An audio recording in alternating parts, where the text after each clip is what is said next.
Sot do të flasim për një hadith ose thënie profetike të profetit Muhammed, paqja dhe bekimi i Zotit qoftë mbi të.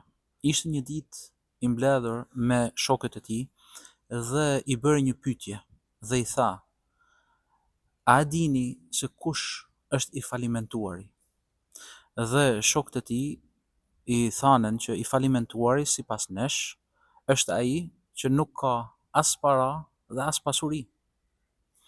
I dërguari i Allahut, paqja dhe bekimi qoftë mbi të, tha: "I falimentuari nga ummeti im, pra nga populli im, nga besimtarët, është ai që do të vi ditën e gjykimit me namaz, pra e ka fal namazin, me agjërim dhe me zeqat, por do të ketë sharë dikë, do të ketë shpifur ndaj dikujt, do të ketë ngrënë pasurinë e një personi tjetër padrejtisht, do ta ketë derdhur gjakun e dikujt, ose do ta ketë rrahë dikënd.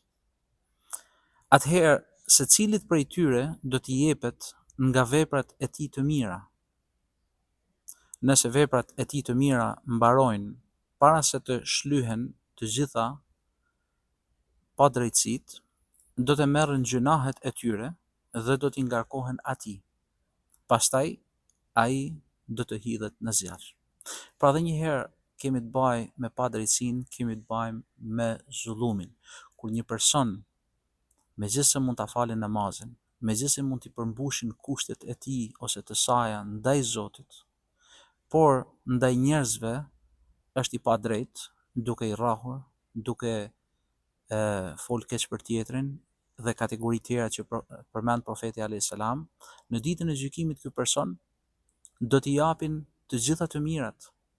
Dhe nëse nuk ka më të mira që të japin, atëherë do të fillojnë dhe do të marrin të këqijat e njerëzve tjerë.